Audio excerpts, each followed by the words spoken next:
Sharing that. Have before you. Okay, you just hit it, didn't you? You were so right. I'm sitting here going,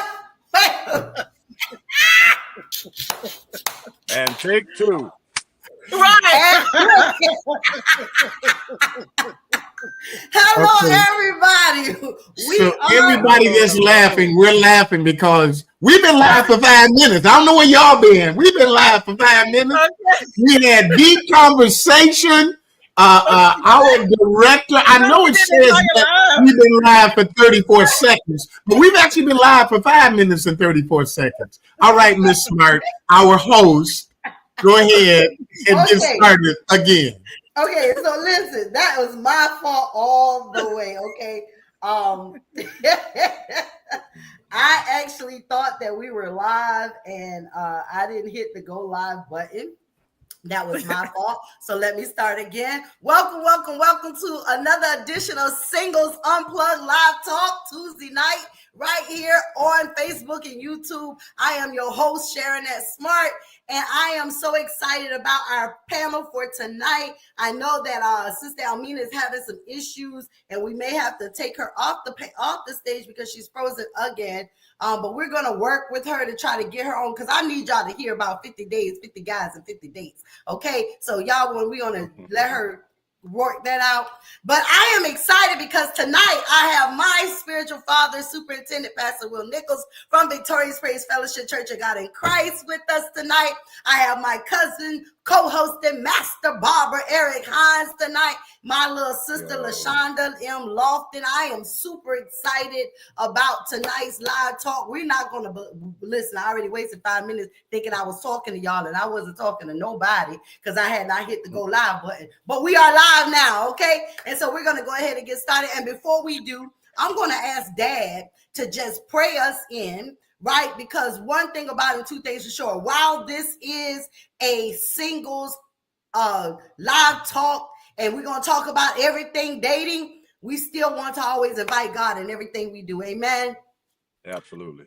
Heavenly Father, in the name of Jesus, Lord, we thank you and we praise you, Lord, for this opportunity to share, Lord, for us four coming together, Lord, and for everybody. God, we know that all things work together for good, and that there is a word that's going to be shared that is going to bless somebody, bless some single, bless some person, Lord, that we're going to share a word that's going to come directly from you and be a blessing to each of our listeners. In Jesus' name we pray. Thank God. Thank God.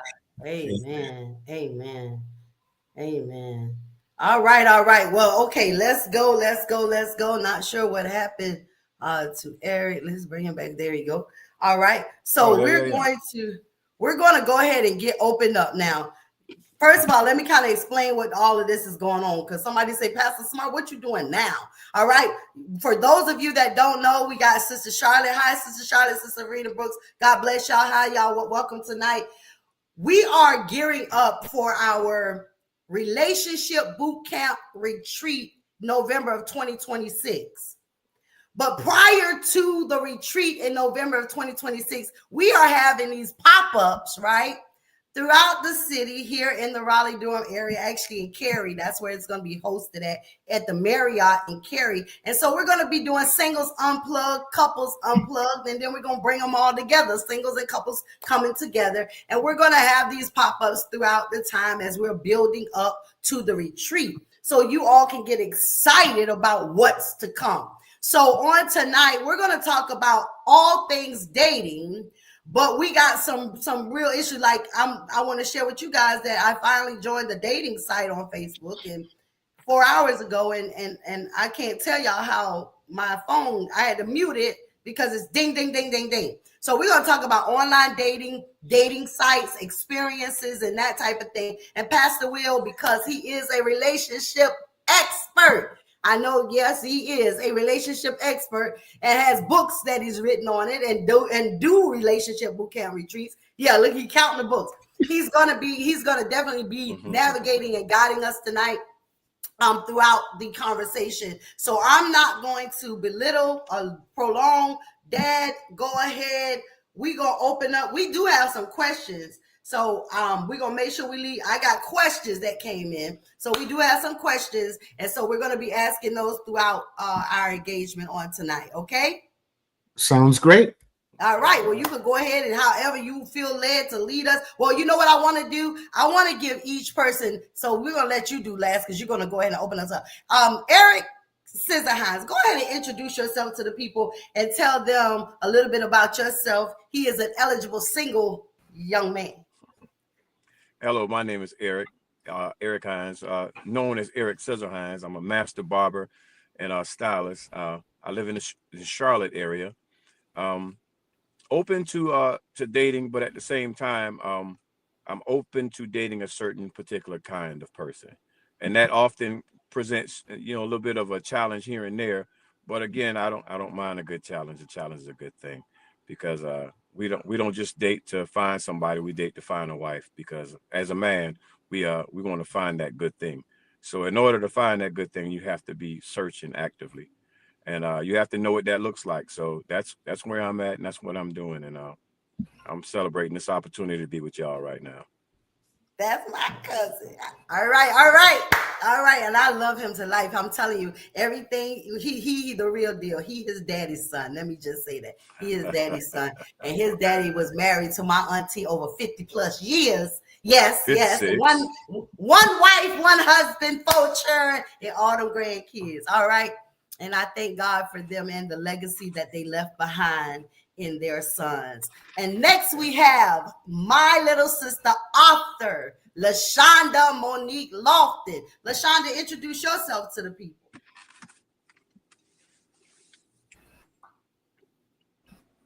Oh, good evening, everyone. I am LaShonda Monique Lofton, the beauty brand. I'm from Durham, North Carolina. I'm open to dating as well, enjoying the platform, just enjoying the whole experience in totality. I'm also a licensed hairstylist, and I'm a licensed phlebotomist. Yes, yes, yes. So it looks And professional. that's it, and that's all. And that's it, and that's all. All right, Almina, are you with us? Because I see her, and every now and then I see her moving. All right, we still having difficulties with her. All right, Dad, we're gonna go ahead and let you take it away. All right. Well, good evening, everyone. I guess since everybody is introducing themselves, I'm Pastor Will Nichols of Victorious Praise Fellowship Church of God in Christ. Now, when I was on the dating sites, I'm not right now. I introduced myself as just Will Nichols, CEO of 2 nonprofits. One of my spiritual daughters told me that I shouldn't say that because that sounds like I'm flexing. But I didn't want to say pastor either because people might be intimidated. So if I decide to go back on the dating sites, I'll have to figure that out. But I like walking in the park, walking on the beach. I'm just kidding. They want you to put all that in the profile. They want you to put all that in the profile. My passion right now is the Lord. We gonna talk. I was on a cruise a couple of weeks ago, and I was coordinating a singles discussion, and I said there are 3 reasons why we find ourselves single. One can be by choice. You just, some people just, I'm good like I am. I enjoy my space. I enjoy not having to worry about other people in my space, and that's their choice. Sometimes it's a choice from birth. I just met a person and said they have zero desire to date and get married. So that's a single by choice. Then there's single by calling. Paul spoke of this, and some of y'all use the term the gift of singleness. I don't know if I want to call that a gift, but God bless y'all who do have that gift. But it's your calling, and some people say, well, maybe that's what God has called me to do. No, let me be real clear. If it's a gift, you would know it. If you desire the opposite sex, then you do not have the gift of singleness. You just happen to be in the 3rd category, which is circumstances. You may want to be married. You may have been married, as I was, but you find yourself in the circumstance where you're not married and you still have to deal with that. And so if you desire to be married, then this third category is where dating comes in. And at some point, I may talk about the 5 books that I wrote, but I think they're appropriate for singles, because I always tell people the wrong time to learn how to fly a plane was when you're already up in the air. Yeah, come on. You better learn some stuff before you get up in that plane. Like, Exactly. well, how you don't even know how to land yet. I very much encourage singles who want to be married to come to my relationship boot camps, because we don't just teach couples how to stay married. We teach singles how to not only be married once they get married, but then how to choose a person who has those same characteristics of what it takes to be married, which is 5 different types of connections. Wow. So with that being said, and again, Dad is definitely in my book, I mean, one of the relationship experts that I definitely listened to and gleaned from. He wrote a book called No More Drama Relationships. And that was the first of the collection. And I love the No More Drama Relationship book because it did not just deal with relationships between men and women. It dealt with territorial spirits, man. Come on. Because territorial spirits actually plague our relationships. And so he actually, illuminated that, talked about that, and let us know that it's not just relationships between a husband and a wife or a man and a woman. It's you and your boss, you and your children, you and your siblings, it's your co-workers. I mean, relationships are everywhere. And because relationships are everywhere, we're in relation. Our neighbors, that's a relationship. And some of us got neighbors from where. And some of us, we got neighbors that we love and we invite them over to the barbecue. But we have to learn how to embrace relationships, deal with relationships, handle relationships on all levels. But as singles, and somebody who has been single as long as me, Dad, one of the things that I have been struggling with is, 1, knowing how to date, and 2, fear of compromising my peace. Because I have a peace that some of my friends who are in relationships, they don't have, because they got issues. And I don't necessarily know that that's where I want to go. So we're going to talk tonight from start to finish and everything in between about dating. But let me just share some of these questions that I got, because they may even help guide us into the dialogue on tonight as well. One of the questions that I got was, what is the funniest or most unexpected thing that has happened to you on a date? Anybody want to go? Anybody want to? Because I can't answer that, because I can't even tell you the last time I've been on a date, unless you count me and Noah. Yeah, well, I want to talk on that. One of the funniest things that ever happened to me on a date is me realizing real quickly that the person that I'm on a date with don't really want to date, because they put up all of these walls. They'll talk about what they're not going to do, what they can't do, what they don't do, and this, that, and the other, what kind of person they're looking for, and it's that, and then it becomes like an interview process type thing. But I'm a finished and complete product. So it's like when I present myself, that's what I am. So we can not try to get 6 years of dating crammed into a 30 to 45-minute session where we just eating some food and having some drinks. It's like what we need to do is just kind of just stay in the moment. So when I heard the it was a list. The list came out. It was just like reading off things on the list. This is this. Do you like doing this? Do you like doing that? And I was like, oh man. So I honestly didn't sign up for the interview. I mean, I stayed for the date, but I'm a very open person. So when I saw question number 4, I was like, hey. need to call my lawyer because this feels like I might need counsel, Wow. because I don't know. Am I under arrest? So I started making jokes because that's who I am. If you know who I am, that's who I am. So I joked a little bit, and it kind of softened up the whole environment a little bit. The date went a little bit better, but at the same time, I knew at that point that this is somebody who has some unresolved issues, and they're like very cautious on the small little things. And I'm saying these are things that are going to unravel as we talk. It's nothing that you have to be so formal with, because I just don't like corporate dates. So this was a very corporate date where I was like trying to audition for a job, but fact is, I'm not auditioning for a job. I'm not putting in an Wow. application. I'm trying to get to know you as you get to know me, and then we'll make that decision later. You know, um, but that was one of the funniest situations. I actually felt like I was on an interview, and I'm a master barber stylist. I don't interview. I let you know that I want a job at your place, and you give me the job. That's how that works. Wow. Right. Yeah, yeah, yeah, So, yeah. So so, that was so listen. hilarious. That was Check hilarious. this out. Jesse, Mr. Jesse F. Mayo in the comments, he says, there is no peace, responding to me.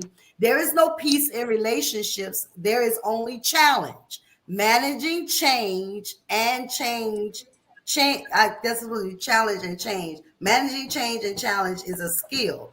Amplifying soft skills is the key. Okay. Mhm. Okay. I want if is he Well, saying I'll jump in. okay? And so a couple of situations. I think I shared this the last time. Now, I did not even attempt to date until 3 years after my marriage ended. And I don't want to say ended. We certainly went to counseling and tried and even dated again. But after it was evident that we weren't going to come back together, I then started dating, and two situations happened. I don't know if these are funny or cringe-worthy. The first one was when I went on the dating sites, and I'm swiping left and right. I had a couple of people from my church pop up on my whatever, and y'all should have saw how fast I was switching that thing. uh, Ah, and I say it's sometimes I think it's cringy because that means that they saw me and the and so I don't like that. So that's probably why I won't go back and do dating sites, even though I really do believe in them. But because I'm a public figure and because I'm a pastor, I don't like that. I'd rather be anonymous. That's why I don't use Pastor Will. I use Will Nichols or whatever, CEO or whatever, as opposed to pastor. So that was one. The other one was I did go out on a date with one person, and after I got on the date, they told me that they used to go to my bishop's church. And so they knew me as Pastor Will, Superintendent Will, and all of that. I didn't know them. And so that was kind of a little cringy as well. So that's kind of my story. Nothing else really funny. I've had some great dates though, and a couple of nice people that I met. But that's my challenge with the dating sites. I like dating, but the dating sites is kind of when you're out there. I'm not saying that I'm all that, but a lot of people do know me right. because of what I do and what I've done, book writer, author, and pastor, superintendent, administrative assistant. Even in the national, people still know me all over the country. So there's that part for me.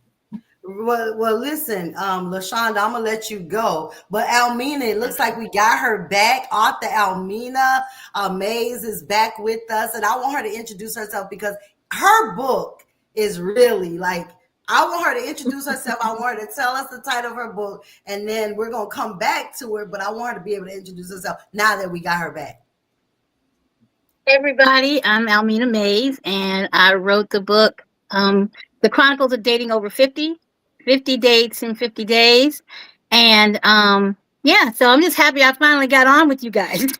Yeah, it was a challenge, but it's probably because you got something to say. 50 dates, 50 guys, 50 days, man. Listen, I had one date and you done had 50 in 50 days. This is like this is phenomenal. I cannot wait to I get into that I book. can't imagine. I can't imagine. That's crazy. Yeah, we gonna hear all about it. She wrote a book on it. She chronicled it. Okay. So we're gonna hear all about that in a moment. LaShonda Lofton, what's some of the funniest things that's happened since you have embraced this whole online dating thing? I only had one, honestly, and on this particular date, the guy ended up calling his mom and was trying to verify and solidify whatever needed to be validated or whatever. So so yeah, that was like, it was weird and funny all at the same time, because I'm like, wait, you well over 30 and you're calling your mom asking her about me, about whatever he wanted her to know or ask or whatever. So that was weird. Wow. Oh yeah.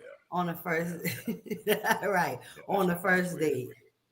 On the first date. So that was one of the questions, and I thought that was good. It says, if you had to describe your dating style in one word, what would it be? Mine would be scared. Mine would be real. Yeah, Mm. that's the only. Yeah, just real. Almina? Probably skeptical. Okay. Dad? I'm old school. I'm gonna do the whole open doors. I'm paying for everything. I'm buying flowers. I know you said one word. I'll go That's with all I'll go with old school. He old school. Okay, I love that. Old Yeah. school. Courting. Come on. How about you, LaShonda? I missed the question. That's why I was like, what was the question? It froze up on my If end. you had to describe your dating style in one word, what would it be?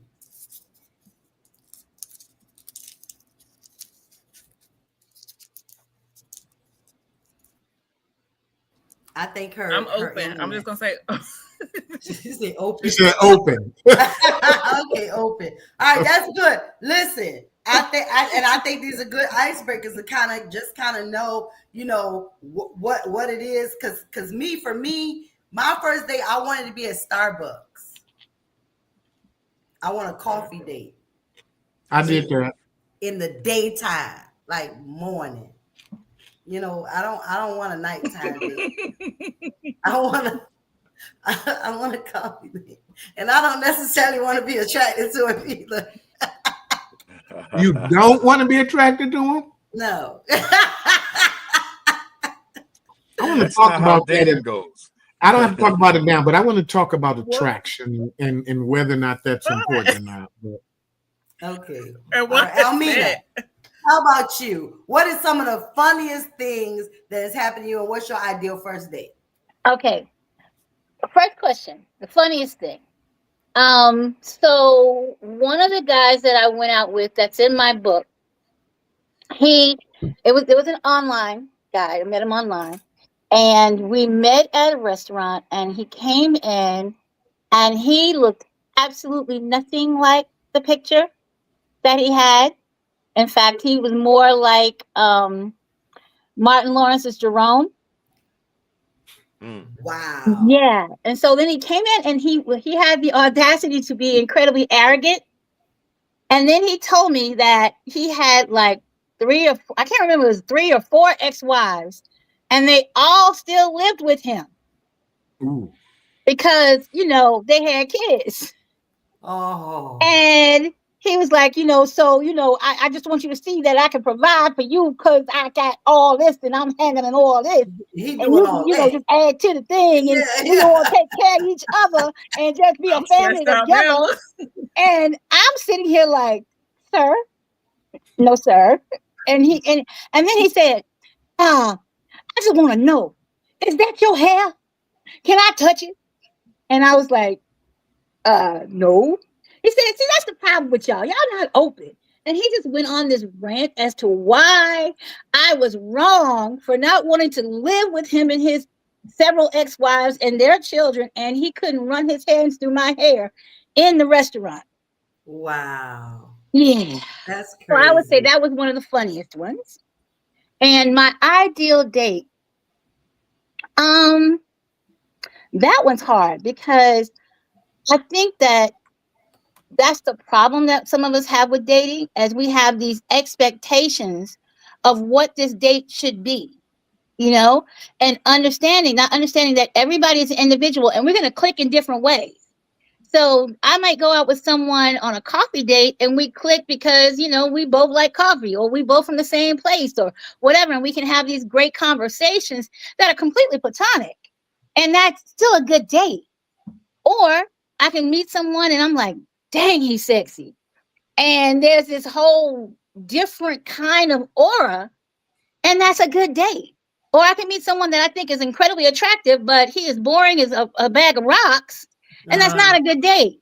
So Right. it's hard to say what would be the ideal date because you don't know how you're going to feel when you get in the presence of that person.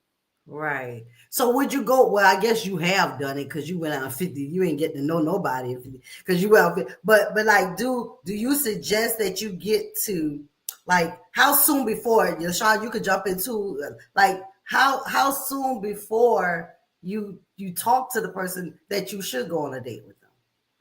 I think dating is just that. It's you go. I don't think that there's like a set period of time before you actually go have a face-to-face conversation with someone. You know what I'm saying? Like, you know, for me, I get more from a person's body language and the way that I feel around that person than I do from having these long, extensive phone calls and emailing back and forth.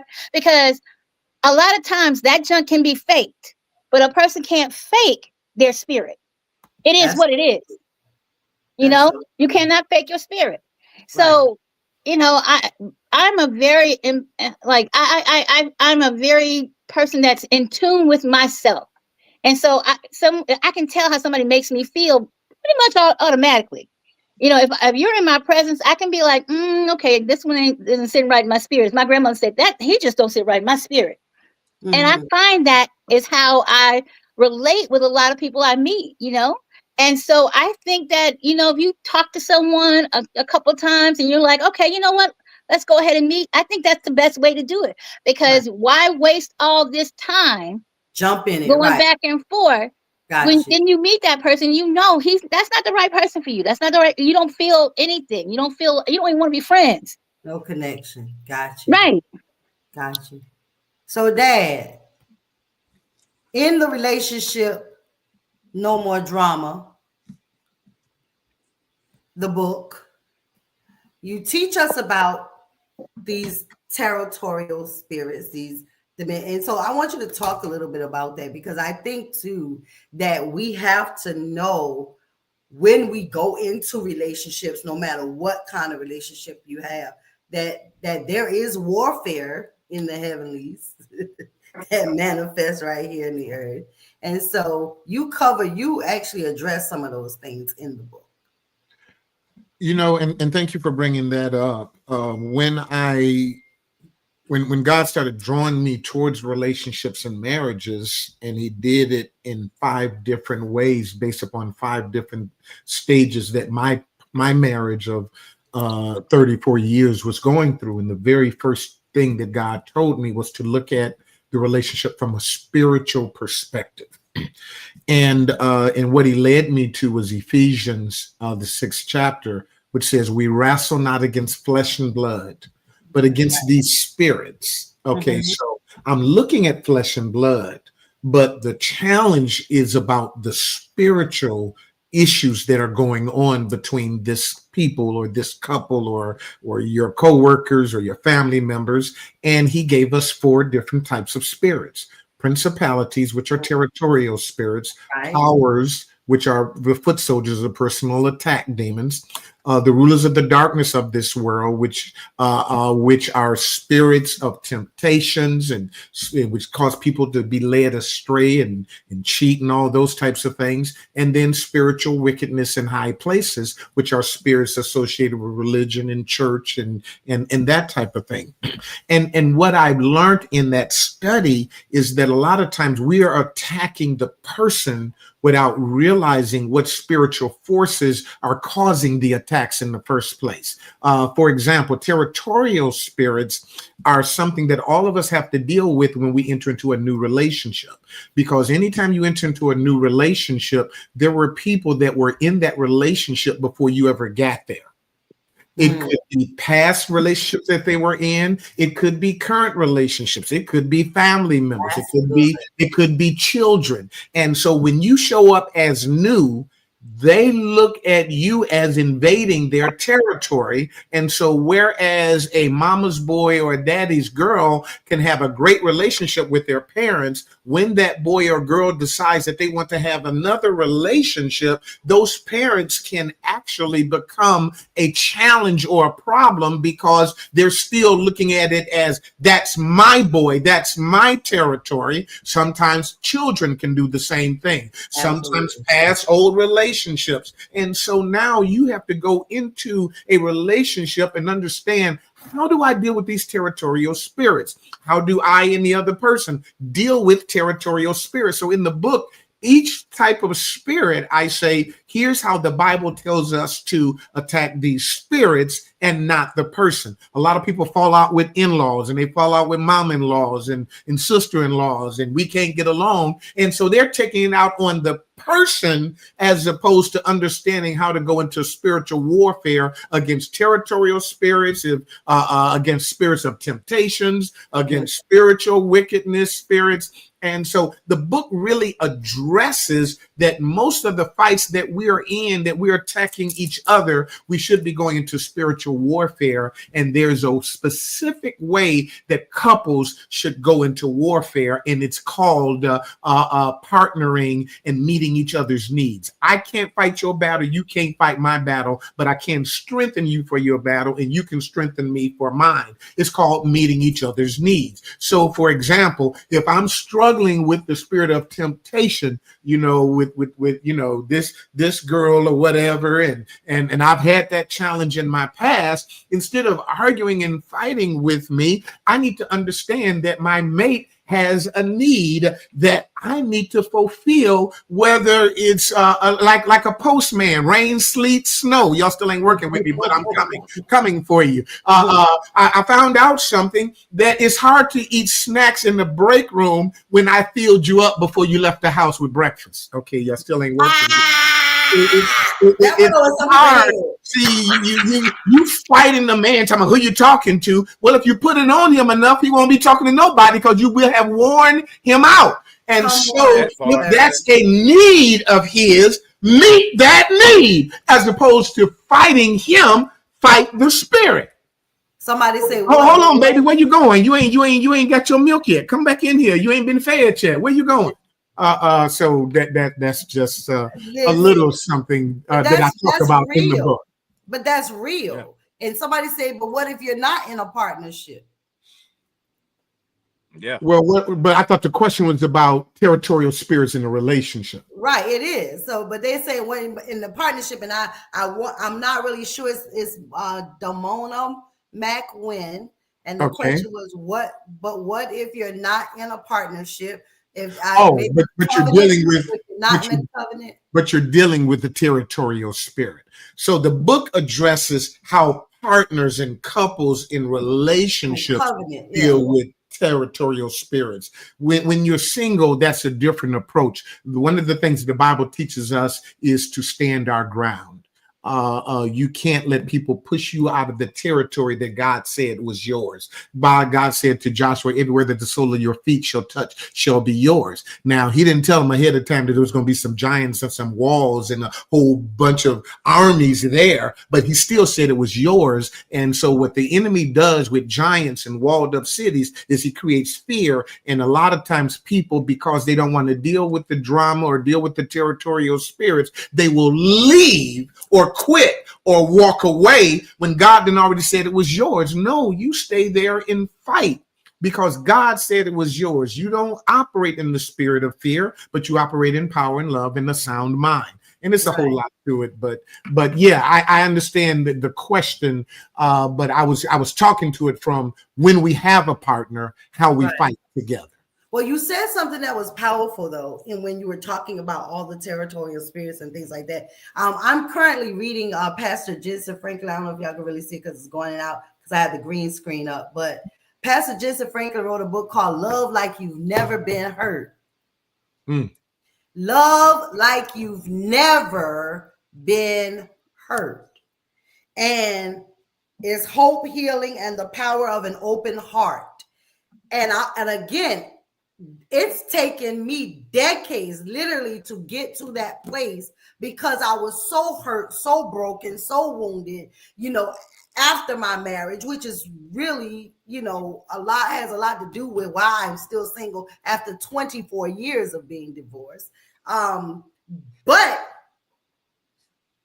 as I'm reading the book, and then when you just talk about it, it's like, I definitely, and I don't know who I'm talking to or who this is for, but if you are single and you have male or female and you have been hurt or wounded in your past by somebody who you love, you gave your heart to, you were all in and they had one foot in, maybe one foot out, and you were all in, you were hurt and wounded by that. Allow God the process of time to heal you, because what you don't want to do is take a unhealed version of yourself into a new space, a space where somebody really wants to love you, somebody can love you, but because of your past and what has happened in your past, you become your own self-worst enemy, right, in the relationship. And that's where I found myself, even just the thought about it, like, me feel like I gotta protect my heart, protect myself, protect me, and literally, you're gonna have to take that leap of faith, I guess, or that trust, because life happens. Yeah, that's real. That is definitely real. I know you can speak to that, Eric. Yeah, because the thing is, an unhealed version of yourself is going to create more problems than anything. The fact is, and you have to identify unhealed people too, because that's a big thing too. Because we talk about red flags and green flags. A big red flag is seeing that a person has a lot of things they still have to deal with in the previous relationship that they haven't dealt with. And only through questions and really paying attention can you see that. So I've personally been in situations to where I see, okay, this person is not healed, but then we start thinking that we the man, so we can we heal so them. strong, we can heal them. We got all of this extra power. We all prayed up and powered up. Our money right, our time right. Our hearts in the right place. We can heal them, but the thing is, the healing has to come from the inside. It has to come from God. It has to come from that person really wanting to be healed. Because a lot of times people are in places and spaces where the unhealed version of them gets the attention that they want. So they fall in love with the intention and they're like, yeah, I am who I am. This is who I am. They're going to have to accept me broken, because if you can't, I heard this crap so many times. If you can't take me at my worst version, you don't deserve me at my best. That's not real.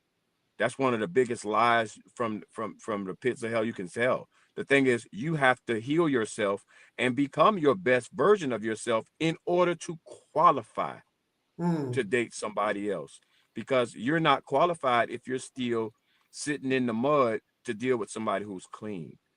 So the thing is, you're going to dirty them up. Or in some people, I've heard them say, out if you're cut and bleeding and bruising, you don't want to bleed on somebody who's not cut and bleeding bruising. So because you're tainting their experience, and it's never going to work. So yeah, you definitely got to work on self, get yourself to a certain point to where you can heal. Anybody who know about Marvel and stuff like that, they've heard of a guy named Wolverine. You cut him, he instantly starts to heal. You got to be like that. You can't let something be on you forever. As soon as you get cut, you need to work on the healing process. God has designed our body in a way to as soon as there's injury, we immediately start to heal. You know, Mm. that's why it's so imperative. If something's broken on you, you got to first get that. You got to get that fixed. You got to get a cast on it, and you got to let it sit still, because now the healing process is already taking place. So if you don't get it set, it's going to heal wrong. So you got to Mm. set yourself right. So when you set yourself right, you'll heal properly, and you'll no longer be broken. Oftentimes, a broken bone can heal back stronger than it was before. So it's important for us to see that, hey, you're broken, or this person is broken, and see that red flag, but also be able to see the green flag when you see that, oh, this person is not broken. This person has had time to put themselves back together. I can actually take it to the next level. It's never going to work. You can't heal them. They got to do the healing. Well, they're in the chat, they're in the comments agreeing with you. And definitely you're speaking the language. Dad, you have the and I'm really moving this because I really want to hear. Before you go there, can I talk about Go the ahead. healing for a minute? Yes, absolutely. So I love what Eric said. It fits right in. I was counseling a couple. The husband had cheated on the wife, and they were coming for some counseling. They wanted to heal the marriage, and so she's telling me the story of how he cheated. I mean, she's just boo-hooing and crying and boo-hooing and crying, and the Holy Spirit say, "Ask her, when did it happen?" That's an interesting question. Uh, Wow. he said, "Ask her, when did it happen?"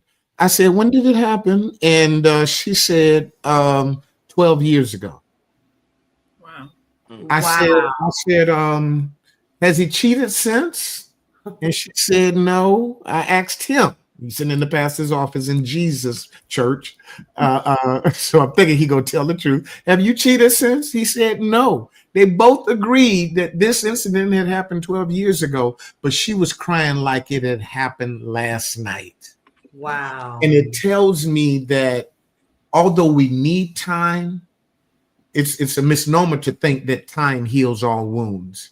Healing heals all wounds. And if you don't Yes. go through the process of healing, I don't care how much time you go through, you won't heal. You will pick at that scab and re-injure it. As a matter of fact, if you don't go through the healing process and clean it out, and like Eric said, set it or do this, it could actually get worse. I mean, it was just a pinky toe. Now you done got gangrene up to your knee. They got to cut your whole leg off in order for you to Wow. heal. And so I said, there's a process.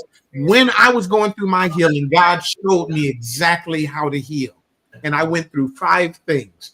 First, I studied 5 stages of grief because I realized that a Yes. broken relationship is just like a death. You lost Yes. that thing, and you go through grief, you go through anger, you go through depression, you go through bargaining until you get to acceptance. Acceptance. And I had to go through all of that. And ultimately, God showed me. That's when I started. Some of you don't know that, but that's actually when I started my daily prayers at 6 a.m. It started just with me. Now it's like 150 to 200 people that join me at 6 o'clock in the morning in prayer. But it started with learning that these stages that I had to go through. And when I bring, and now I counsel people and show them how to heal. And I said, you got to heal in 5 different areas: physically, emotionally, spiritually, response wise, and fun wise. And you have to have a specific plan. When you go to see a doctor, he wants to know what's wrong so that he can prescribe what you need to do to get right. And in relationships, and when you're hurt, you are in a cycle of pain, and you got to learn how to break out of that and get into a cycle of healing so that you can get stronger and stronger and stronger. So that's something that I think is vitally important. Nobody else can heal you. You got to go through that process yourself.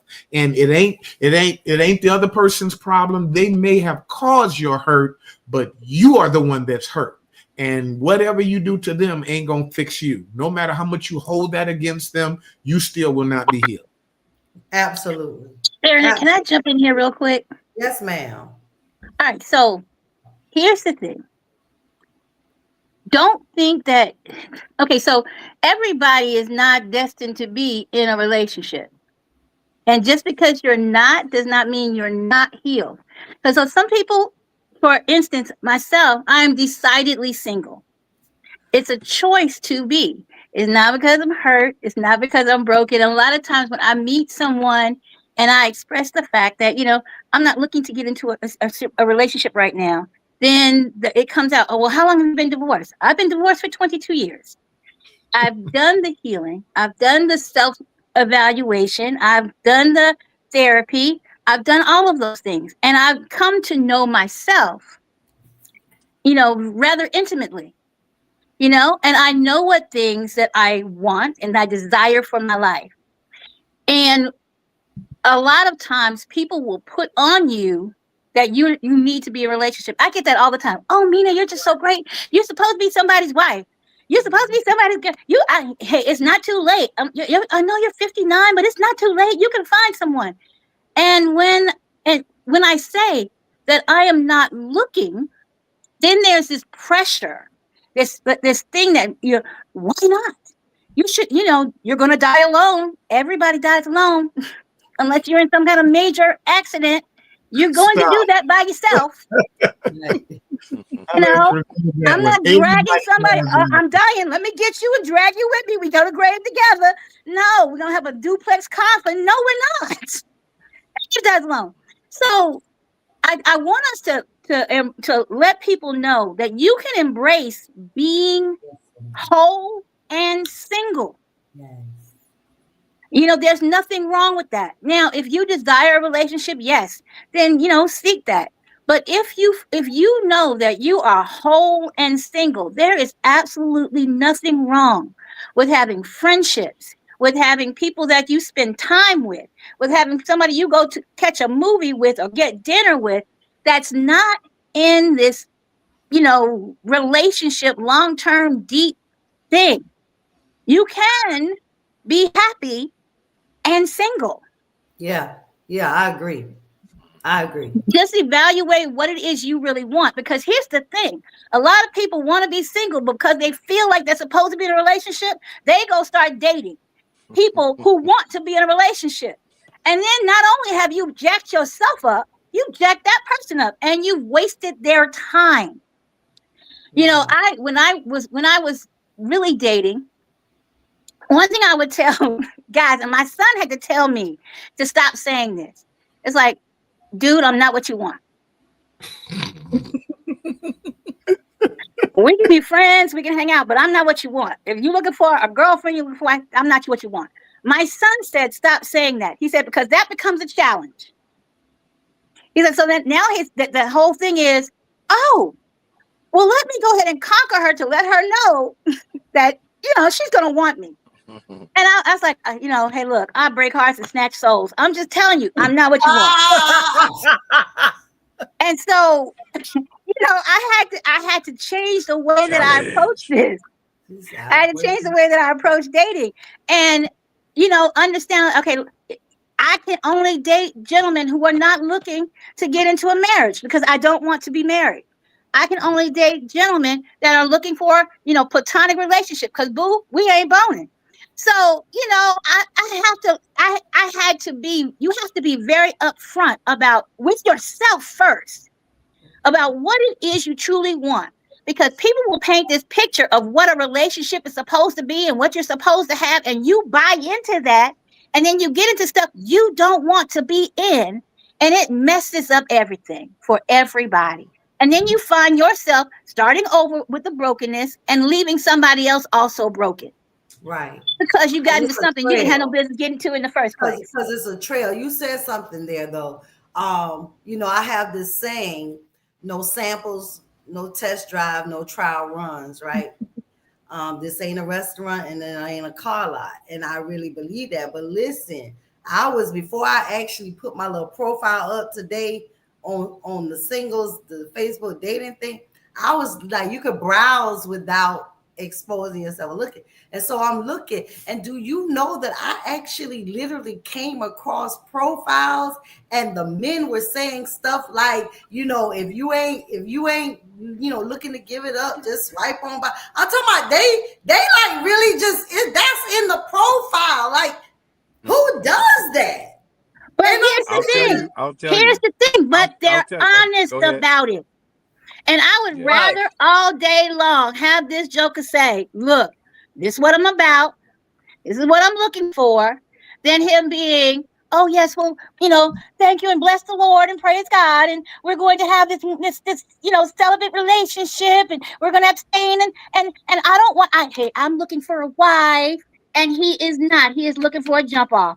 So I would prefer that he tell me from the beginning that's what he's looking for, because then I can say, hey, dude, we're not compatible. Absolutely. Yes.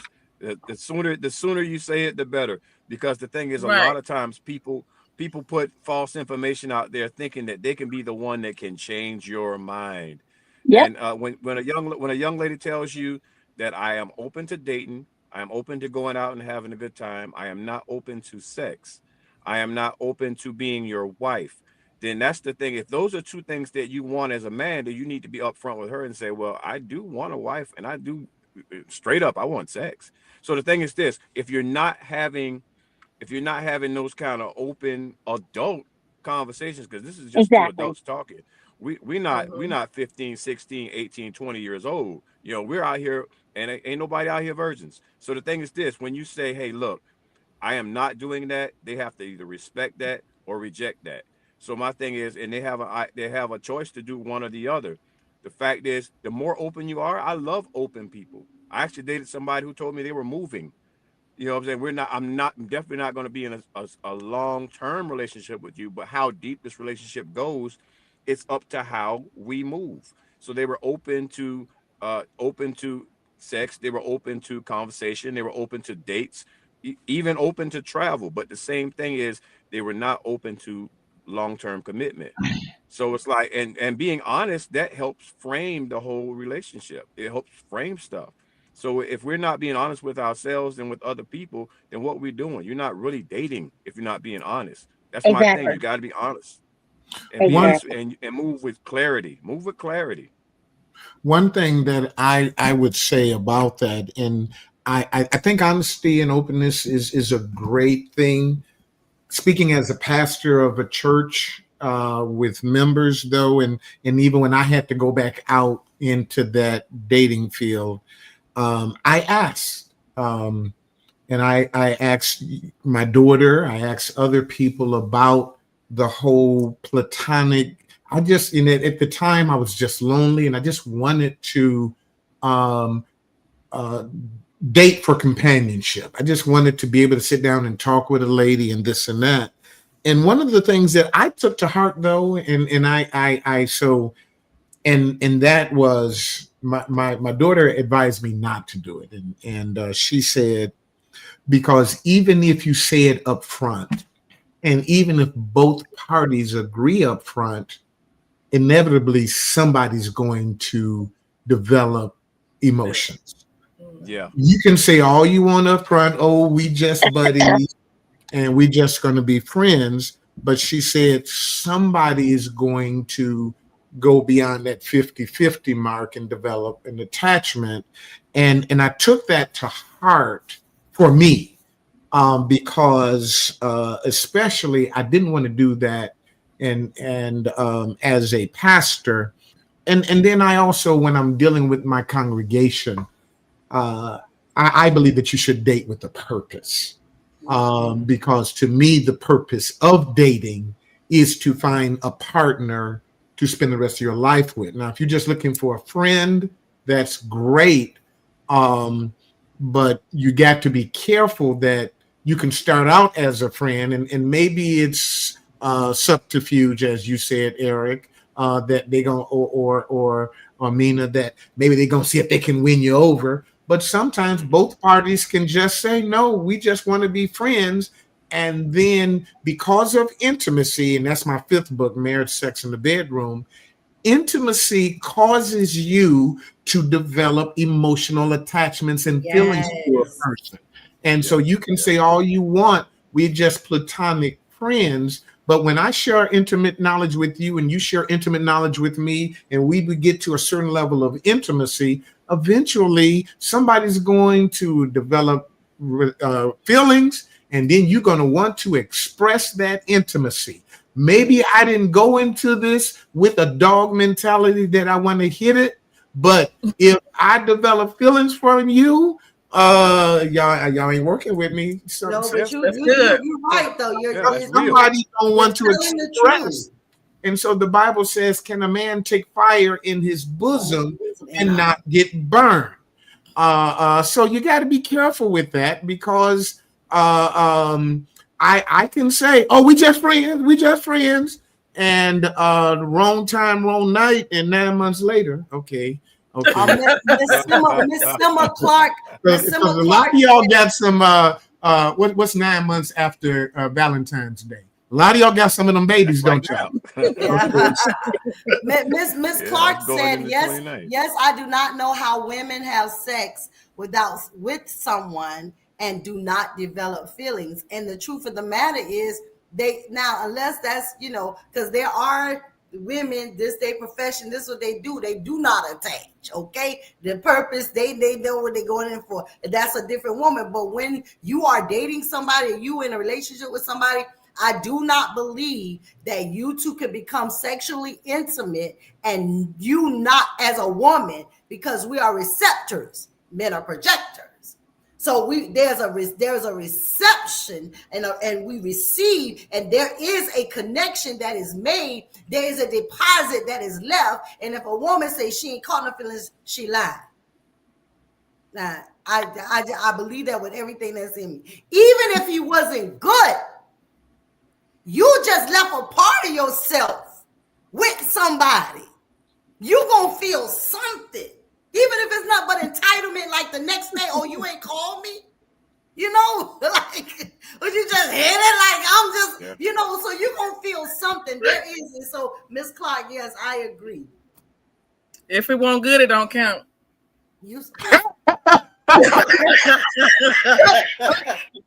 Okay, I'm gonna have to. I wonder if I could say that in the pulpit. If one is good, it don't count. Don't try I gotta that. make it rhyme. Don't I gotta make try it that, rhyme no. like I gotta make it rhyme like Johnny Carter.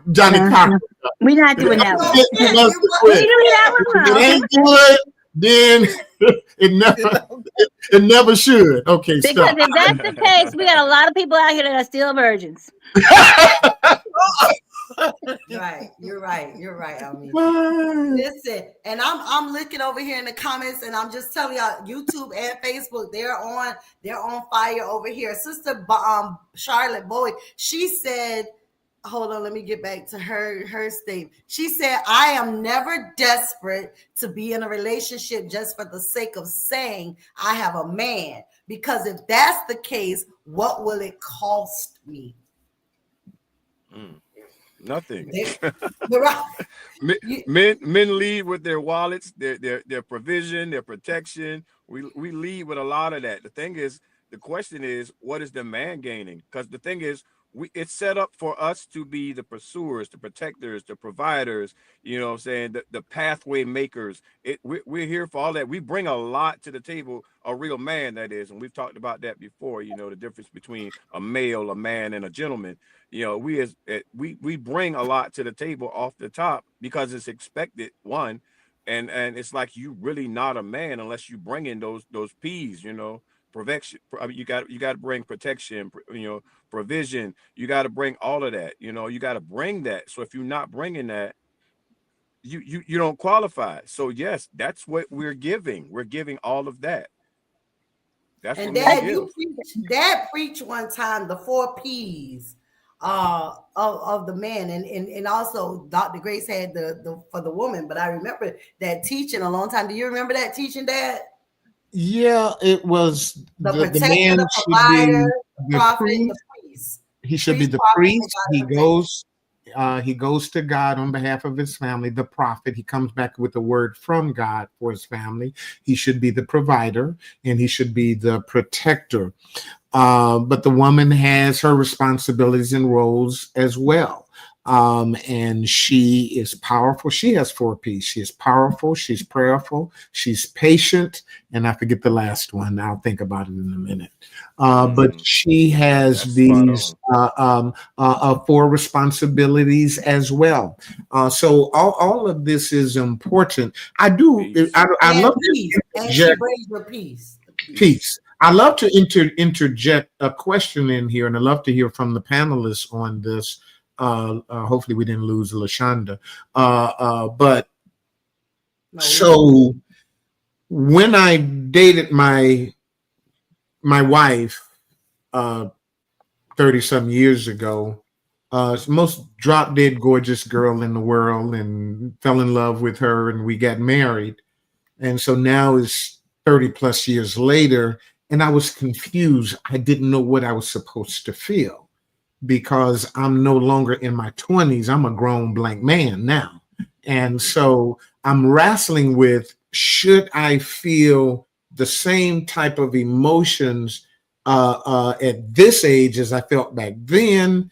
Or should I just be looking for somebody who's going to change my diapers in 10 years? Okay, that I was. was just thinking, hand those pills. I was trying to be funny, but I guess that wasn't too funny. Well, That's it's the hilarious. truth You because did that. our age. So am I just looking for a partner? And I'll be honest with you, in all the dates I've had, I felt both. And one very attractive young lady, but I never really got to that feeling with the person.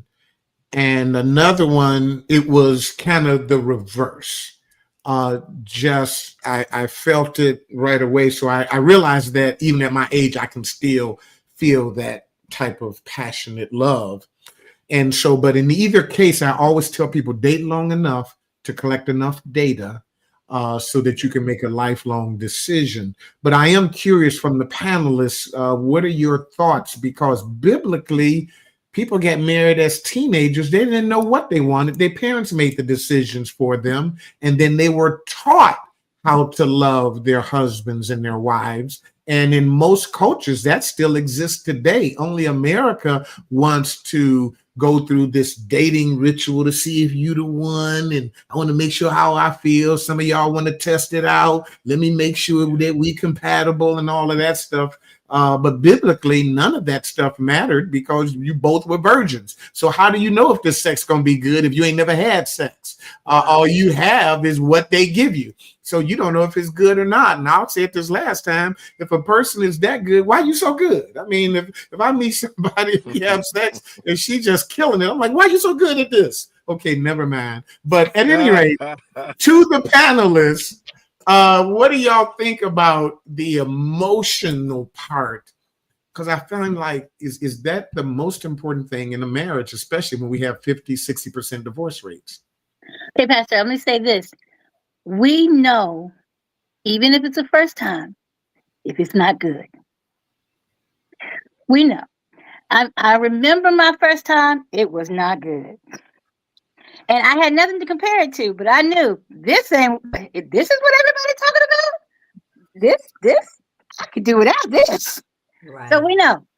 I Well, think maybe it's because he didn't have enough practice. Me and my wife were very young. We got good at it, but we weren't good initially. But by the time we got some time we in, were married for quite a while. It never changed. It was not it good. never changed. Okay, well, that was not my experience, but keep going. I'm just saying we know. Mhm. I think I okay, so going back to what you said about the arranged marriages, Mm-hmm. I think that the expectation of marriage has changed. And that's because the cultures have changed. The what we're exposed to has changed. You know, back in biblical days, what you saw was your mama and your daddy together, regardless. There was no divorce. There was no choice in the matter. Once that commitment was made, the commitment was made. Period. Whether you like that joker tomorrow or not, that was your husband, that was your wife, and y'all were going to go through life together till one of y'all died. Right. And the exposure that you had in your community were people of like minds. They thought the same way. That's what you saw. Unfortunately, that's not what we see now. Even in those cultures that have these arranged marriages, you still have these issues with domestic violence. You still have these issues with all these other things, these other cards that are thrown in there. So even in those countries, you have women and men, but people who think that marriage is not something that they desire. Hence, that's why you have these population, drops all over the country. Even in countries that were where marriage was like a staple, and you had, people had kids. You see these, then they're not doing it now. People are choosing not to get married. Why? Because now we've been exposed to so many other options. There are so many other options to marriage, and we see a lot of dysfunctional marriages and choose that we don't want this for our lives. And so I think what we as a society have to do, and I don't think we do enough of this, is showcase people who have good marriages. Showcase people who have good relationships. Every time you see a reality show, it's some dysfunctional nonsense. Yeah. Even if they say, "Oh, this is about Black excellence," somewhere around episode 6, it's going to start to be some dysfunctional nonsense. She said episode 6. Somewhere around there. So what we've got to do, if we know people who have these amazing relationships, and trust me, I know some married couples. Well, as far as I know, I say that, as far as I am privy to it, who have these amazing relationships where they know how to compromise, and they know how to communicate, and they know how to conform and make the relationship work. And that's a wonderful thing. And I think we need to see more of that. And if we as a society put that desire out there, then we get it. But we want to see the ratchet. We look for it. We look for this messed up relationship. We get on TikTok and read Reddits just to see how dysfunctional people can be. And that's what we fill our spirits with. That's what we fill our hearts with. That's what we fill our minds with. And because we carry that with us, then we perpetuate that same nonsense over and over and over again.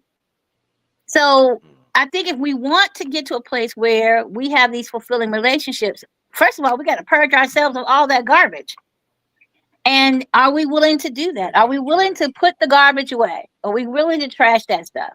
And actually, fill our minds with the potential of finding someone that, we can spend the rest of our lives with, that doesn't mind changing our diapers or handing us our pills.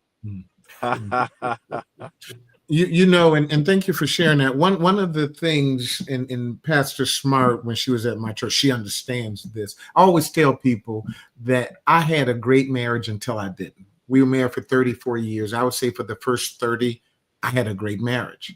And for those 30 years, my passion became, there are too many people who are in dysfunctional marriages that are failing.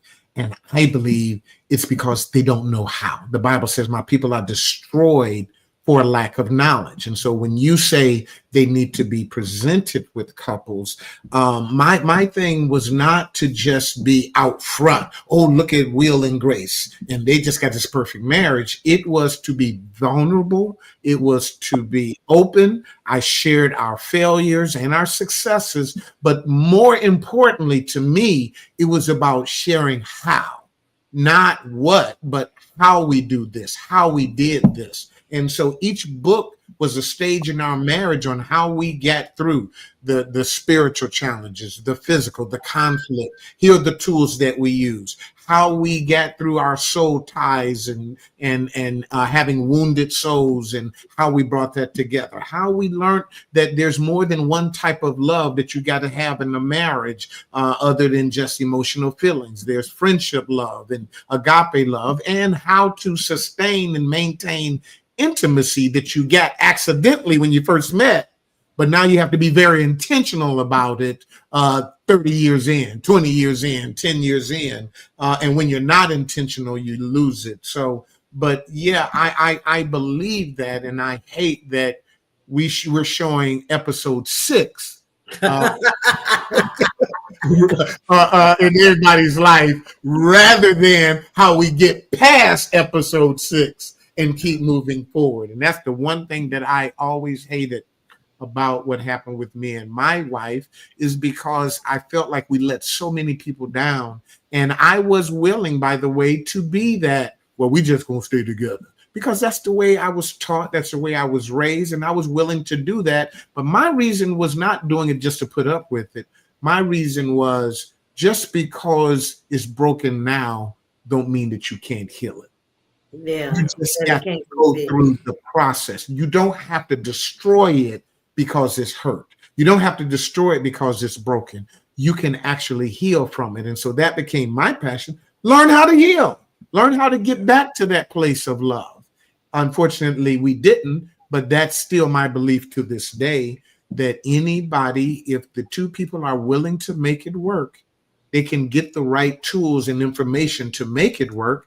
But if somebody decides, nope, I'm out, which I hate that, then you have no choice. It ends up being your circumstance.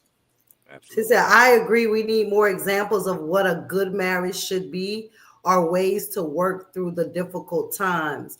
Pop and Mom Nichols, before Daddy Nichols passed away, your parents had been married for how many years, Dad?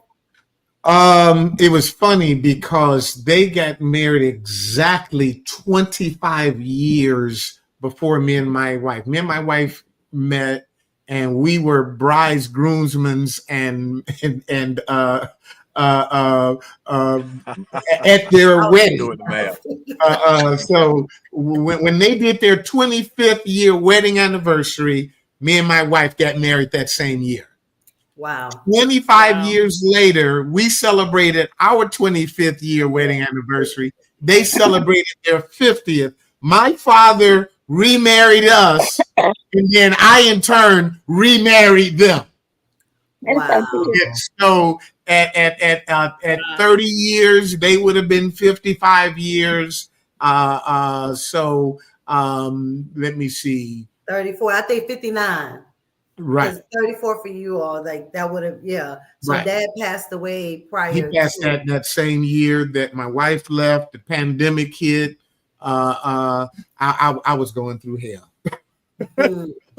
And that's another thing too. And I know we're talking singles and we kind of mix this up because it's all about relationship period, right? It's not just married singles, man. It's relationships period. One of the things that I know and I have loved and always, I remember when I came to Victoria's Priest, I came broken, wounded, and torn, right? I was a hot mess when I got to VPF, and that was 21 years ago.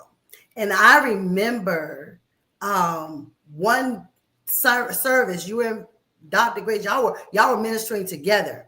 Mhm. And the thing that hooked me to say I knew this was my church, right, was a statement you all made, and you said that divorce was not an option. Mm-hmm. You said somebody will sleep on the sofa. Bags can be packed and at the door. But nobody going, divorce was not an option. I bought into it hook, line, and sinker. I believed it. So when this happened, and this is just to go to show it shook a lot of people. Anybody. I hated it. It shook a lot of people. And you're right. And that was a word that, I remember when she said, if he leave, I'll be telling him pack my bag too, because I'm leaving with you. Yeah, that's what I always believed in until it wasn't. And the one thing that I will say this to people, there's no guarantees with anything. Right. Life is life. You just have to play the hand that you're dealt. I mean, sometimes you get all spades and all top cards, and then sometimes everything is red and low. And you just got to play it. You just got to deal with it. And if it happens, it happens. Sometimes you're just in that place because you're in that place. It wasn't your choice, but it is your reality. And when it's your reality, play it, deal with it, handle it, hold your head up, go through it. It may be humiliating, which it was for me, embarrassing. It may be hurtful, all of these things, but you move forward and you still believe in the process. I tell people, just because folk backslide don't mean that Jesus ain't still saving. Right. Exactly. You know, Exactly. so Good just point. because my marriage failed don't mean that what I said wasn't true, because it was true. Absolutely, because it was, and it is, and it still rings Right. true Still, today, which is why absolutely. you are here. And I feel, for me, that the way, like I didn't see Mom's process, I didn't see Dr. Grace's process and how she went through it, Mhm. but to see you handle what you went through the way you went through it encourages me as a single individual, just to even know that, yeah, life is lifing, right? And life is happening, but it's not happening to us, it's happening for us, because now there is a different version of you because you're single again. So now we got new books that will be written, right? Because you're single again. Life after divorce, right? It is real. People can come back from life after divorce. There is life for people after divorce, even though some of us are so broken, we don't think so. As a matter of fact, I believe I prophetically spoke some things, because as I stood at the altar, I rewrote the words to Dionne Warwick, I know I'll never love this way again. Mm. And I sung the song to my ex-husband Mm. at our wedding. I know I'll never love this way again. And from that day to this day, not like that. Mm. I have never. So we gotta be careful. It might be cute, but you gotta be careful about the words you say, you know. And Yeah, so but I powerful. thank God for you, huh? And the example though that you have given us, because you walked through that with your head. I know it was hard. I know you went through some stuff. I know people talked about you. I know they had things to say. I know people left you that said they'd never leave. I know. But you're still here today, ministry growing, thriving, even the relationship, the team, the relationship boot camp team, the marriage ministry that Mm. you have is still thriving, is still growing, and still blessing people's marriages. So what the devil meant for evil, Yeah. yeah, it didn't work. It didn't work. It didn't work. She says, I done seen so many women date trash, literally trash. That was Victoria Mitchell. I'm just reading some of the comments. She says, life is happening for us. That's right, Marianne. Not to us. That's what the Bible says. All things work together for good to Now, them. I'm laughing because she said literally trash. Now, literally actually means literally, right? Yeah. I don't. Mhm. Yeah, It's we know literally some women. trash. Some women are like today. I don't know if you guys seen the video that has been going viral now, and I don't know all the details, so I'm not speaking on it. But I'm just saying there was a baby mama and baby daddy having a fight. The baby daddy put the woman in the headlock, and the other baby mama or the girlfriend came out with a gun and shot and killed the baby mama right in front of the baby. And I mean, it's just a lot. Like Mhm. people like I don't even understand that. I'm trying to wrap my mind around it. You a man. Mm. Like why did that even have to take place? Now mama gone, a son is left motherless, and y'all Mm. finna go to jail. Like, cause Mhm. it was people watching, people witnessing, it was caught on camera, like people videoed it. So, but Wow. that's another thing. It's scary for me, LaShonda, when it comes to dating and dating sites and going on dates, because my little sister is very adventurous, and she the one who started the whole get on the dating site thing, and she living her best life. She's an empty nester now. My nephew 21 years old, and she like, okay, now it's time for me to spare my weight. But I get nervous when she tell me she met somebody and they going out. I get nervous. So talk about that, LaShonda. I'm open. No. Look, that's that's my word for everything. But no, I when it comes to the dating sites, I'm super serious about my intentions, but I go in without being super serious, if that makes sense. Like, Mm. I'm gonna give it my all. I'm gonna be honest about everything that I want, but I'm not gonna have high expectations. I will say this, LaShonda. I dated one young lady. Now she knew I was a pastor, so on our first date, she knew who I was. But a few months later, she told me that on our first date, she was packing though. Yeah. She Yeah. On she your still, first date, she was what? she was still packing. She had her little gun in her purse just in case this Right. pastor's crazy. So I mean, you don't know. So Listen, Jessica Hart say I met my husband on the dating site. Can you I've share married the site you several. met? Can you share the? Stop sharing that. Can you share? I've met several people. I'm married. I'm sorry. I've married quite a few people who met. I 100% believe in dating sites. I don't think I'm going to do it again, but I believe that if you are actually desiring to get married, waiting on organic is a rough way to do it.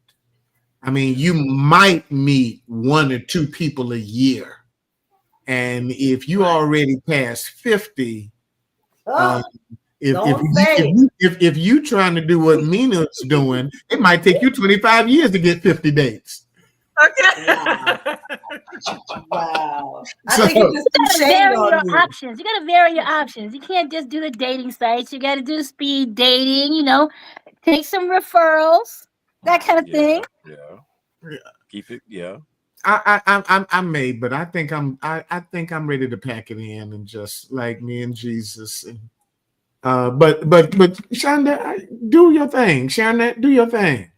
Well, I'm going to, because at this point, you know, all my kids are grown. Y'all see, I got healthy grandsons, and I'm ready. I really do, and I really am going to take LaShonda's advice. She said, "Don't go into it with all these expectations. Just have Yeah, because fun." you're looking to get married tomorrow, and I'm not looking to get married tomorrow, but I do want to be married because I'm a wife. That's There the are thing. there are those out there who are willing to get married tomorrow. Trust me when I tell you. Well, I know I'm not, but I do know that I'm not a side piece, a side kick. You know what I'm saying? I ain't a side piece or a side chick. I'm a wife. And so I do know that I'm believing God to send me a husband because I want to be married. I do. He said, order must be restored. In the relationships, I guess that's what you're saying. I'm not really sure, but it definitely is. We and let me just say this for the people in the back. While Pastor and myself, we are pastors, we are men and women of God here on the platform. Everybody who listens to us, who follows us, who are looking to hear what we got to say, are not all saved. They ain't all in church. So we have to have balance even on this platform. We have to have balance even in the programs, the like the outing, the singles unplugged. I know that there will be unsaved people there. This is not about your salvation. We're talking about relationship, because truthfully, relationship with Christ is what, because we talk religion, but we got a lot of religious people that don't have no relationship. And I'm talking about with God.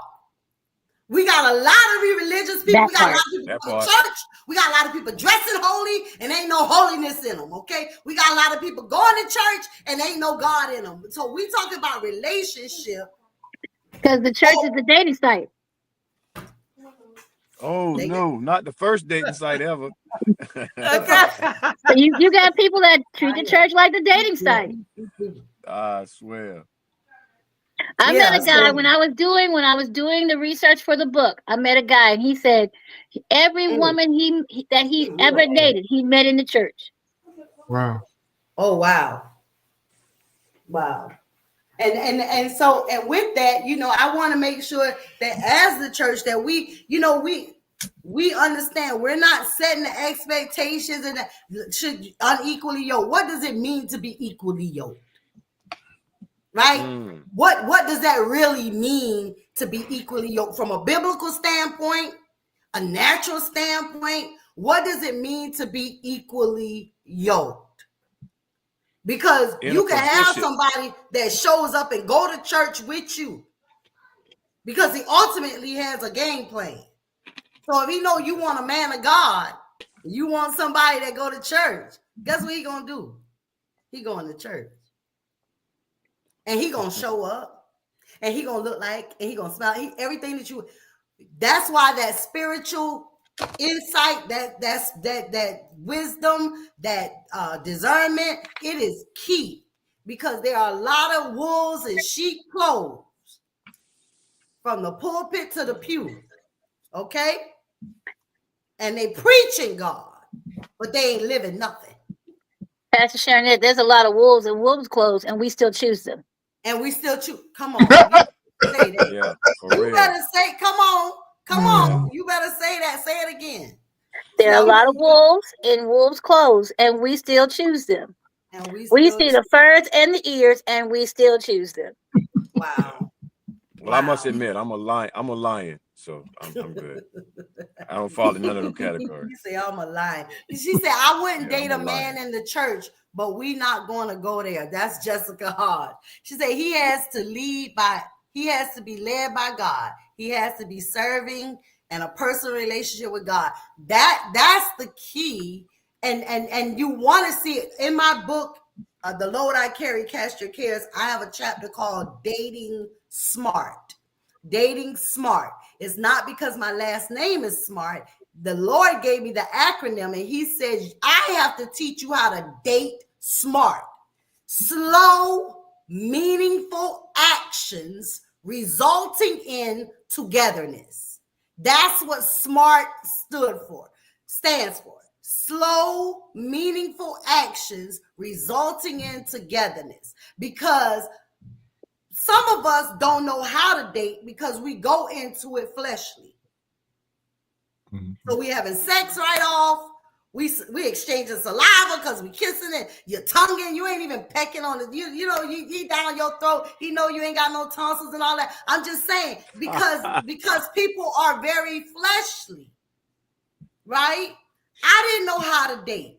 I was one of those people. But when I was writing the book and I dealt with matters of the heart, that was the chapter 18, matters of the heart. And then the Lord say, now that you dealt with the matters of the heart, I'm going to teach you how to date smart. So that's how the chapters fall in the book. I dealt with the matters of the heart, my brokenness from my marriage and everything that took place with that. And then we came to that chapter. And so I'm saying this to single women is that take it slow. He don't have to know, what you feel like, if it fit. That's reserved. Okay. Slow, meaningful actions. What's meaningful actions? The way he treats you. Listen, you better listen to how he talked to his mama. Because it'll tell you a lot about what you're working with.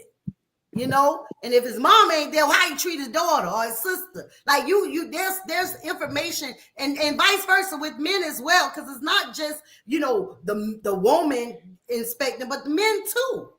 Because believe it or not, there are a lot of men who don't know how to be by themselves. There are a lot of men who want a woman, maybe for different reasons, but there are just as many single men looking for their mate as it is women looking for ours. Well, they call your mama's on a date.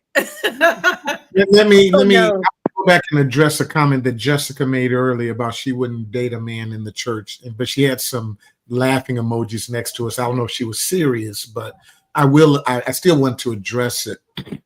The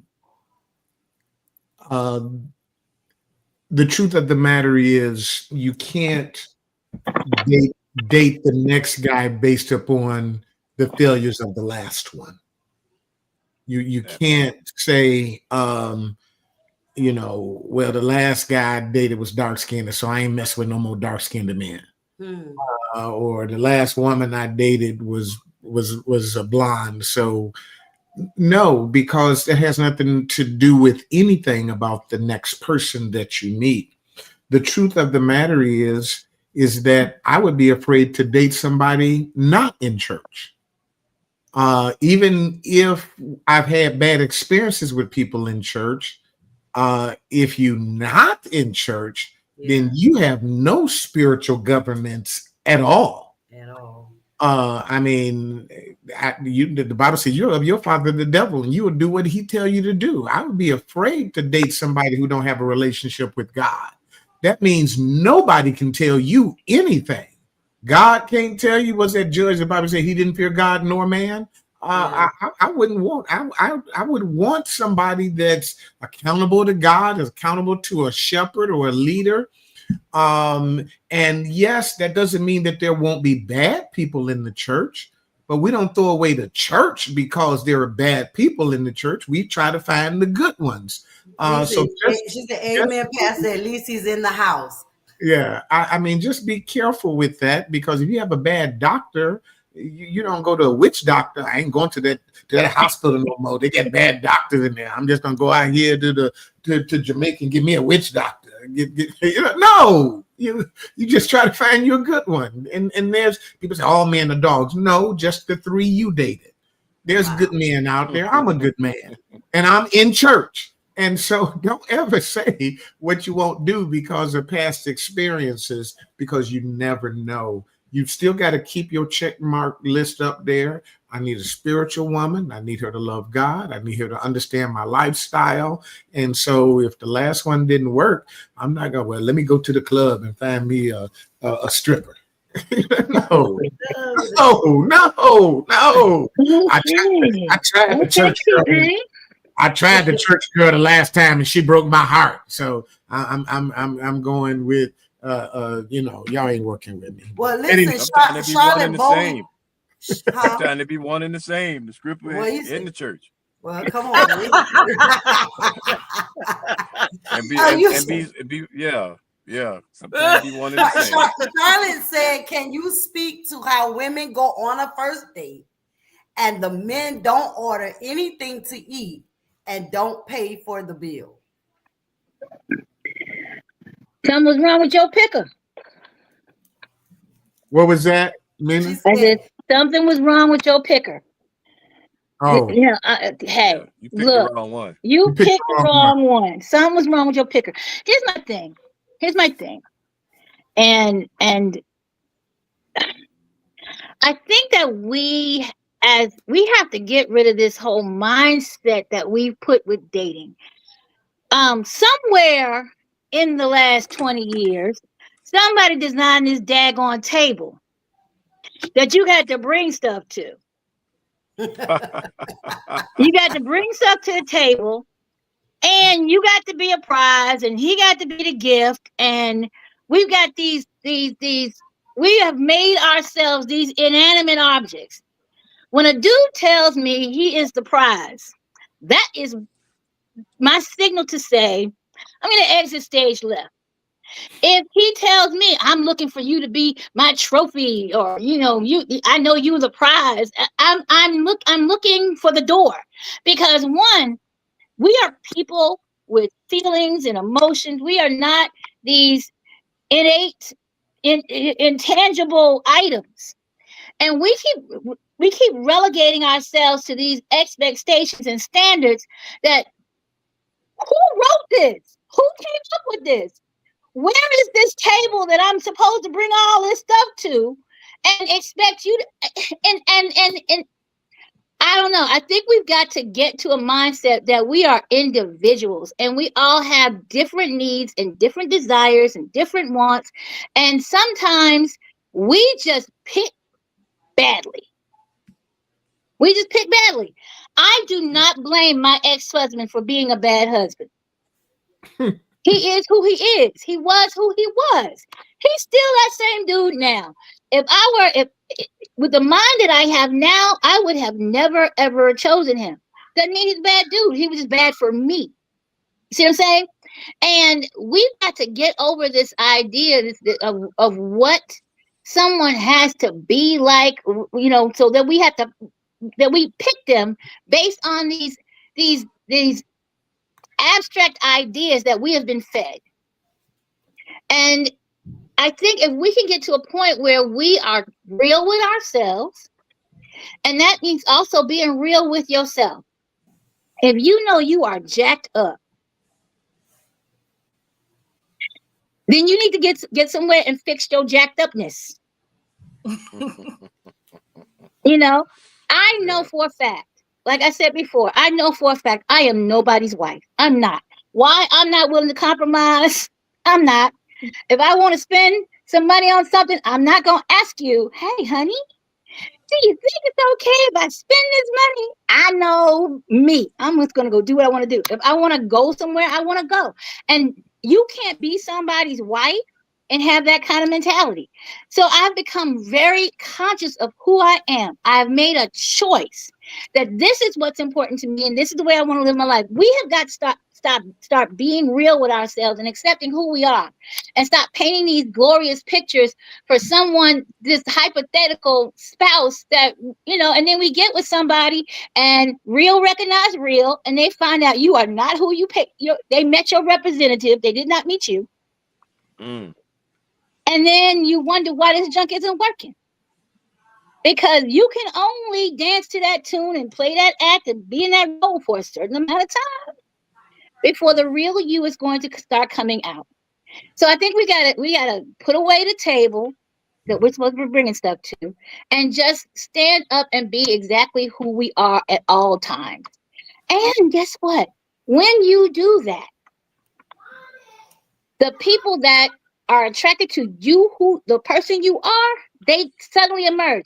Let me tell you something. The moment I decided that I was going to be decidedly single and stand on my own 2 feet and not compromise, dudes come out the woodwork. Oh, that's just what I want this independent woman. No, you don't, bro. No, you don't. You know, and I think that that's the thing. We've got to understand the only way we're going to attract the people that are right for us is to be us, to be yourself, and stop putting on these airs and I don't know, putting on the act. We are not performing Hamlet here. We need to just be ourselves and stop being theatrical and stop being, fake and phony. And then you I can do that. agree. I think I agree. I think that you are absolutely correct. We have But some not people. even that. Can I Go say ahead. something? Hmm. Even on a first date, and again, I'm discussing me. I don't always look for the guy to pay for the bill. Like, I'm not a gender specific type person where, okay, he asked me out, so he's gonna pay. I'm gonna leave the tip, or he's gonna, like, we're not doing this back and forth. I mean, of course, I'm always prepared to pay my portion or whatever, but it's never one of those things where, oh, the man is gonna always be the financial fit person. So I guess sometimes we have to change our mindset just to be able to show up to change the game, to say, guess what? Yes, I understand that you may want to, because I've had a guy tell me, like, don't disrespect me. Not in a aggressive way, but that's what he wanted to do. But I'm like, you come off as if this is what you always do. So let's change the narrative. I got it. It's okay. And men I got to got be you. okay with a woman saying, "I got it. I got it." Well, Right. actually, they don't have to be okay with it. That's not the woman for them. Here's the thing: we don't have to That be part, okay with yeah. That part, anything. okay, We okay. Yeah. do. We got to get to that understanding. You don't have to be okay with anything. You don't. Right. If this doesn't work for you, it doesn't work for you. Bye. Next, because you are preventing that dude from getting that chick that is the way he wants her to be already. I'm not Mm-hmm. bringing my money to the table if that's not what I do. Guess what? Yeah. If the expectation for me is that the man I'm with is handling that stuff, I'm not going to pretend and say, well, I'll get it this time. No, that's not me. If his expectation is he wants a woman that's going to submit and let him be the provider and let him do all of that, guess what? You talking about, I got 5 on it. That's not going to work for him. Right. So we have to stop. We don't know. Well, so Ashanti says dating sites and social media has created a lot of false narratives. Most people show what they think looks or sounds good. I'm still old fashioned and prefer to meet by chance or happenstance. Thank you for sharing that. Oh She man. said, "This is a great podcast discussion on single dating. Thank you, Pastor Smart, and your panel for an awesome platform. Thank you so much, Sister Charlotte, and for all your feedback. And even because that really helps. And just having that feedback and that talk back church as the church as the pastors would say, I like a talk back church. But I do want to, and I want to go around and give, because we're coming up on the 10:30 hour. I want to give each person an opportunity in my panels before I close out, give each one of you an opportunity to share and impart, because we are talking all things single. And I think we kind of went from one end of the spectrum to the other tonight. And I love that. I love the fact that we were able to talk about sex and nobody had to feel like, oh my God, they talking about. No, it's real. Christian folks, unsaved folks, having sex. Yes, they're having sex. The question is it the expectation? Is it the standard? And again, back to what Elmina said, just depends on who at the table, if there's a table at all. How about that? But nevertheless, I want you to share some last and parting words. Eric, as a man, I want to say thank you, one, because I kind of put it out there when we're doing these, like asking for people to come on that's single to share their experience, whether it's a dating site or you had some experience with dating as a single individual. And we hardly ever get men that are willing to come on and talk about their relationships or their position on it or whatever. So I want to say thank you. Not only thank you for showing up, but thank you for showing up and imparting, man, because there's so much wisdom in you. There's so much for you to be a young man. Because yes, he younger than me. He my little cousin. He younger than me, but he has so much, and he's so much like my Uncle Johnny. He's such the gentleman, and he's just, I just love it. And so I want to thank you, and I want to open it up to any, like next week. I really want to have a panel all women, what women really want, right? Because I don't think we really know what we really want, right? But I would really like to have, just what are we really looking for? Because if I could be just totally transparent, I left home when I was 14 years old. I'm 56. Look in my eyes, like my Aunt Elsie used to say, look in my eyes. I'm tired. Okay, I'm tired. So I had to be honest. I mean, I really want somebody to take care of me. I ain't even lying. I ain't even talk about financially. Like, I don't want to have to think. I don't want to have to do. I've been doing since I've been 14 years old. I'm 56. I just want somebody to say, baby, I got us. And then I can say, I got you. You understand? Because I'm a hustler by nature. I'm going to work. I'm going to do, you know what I'm saying? I'm the grinder. I'm the getter. But I just want somebody to be able to say, you ain't got to do. Just chill. Let me lead. I'm tired of leading. I want somebody I can trust to lead me. I want somebody I can trust to say, here come my check. What we doing? I want somebody that I can trust that he got a plan for where we're headed. I've been doing it all my life. Good stuff. I just want somebody to lead me because I'm tired. If I can just be truthful, that's what I want. I want a sugar daddy, but he ain't got to be old. And I don't want a sugar daddy because of money. I want him because he's sweet to me. That's it. And I can be sweet back to him. That's it.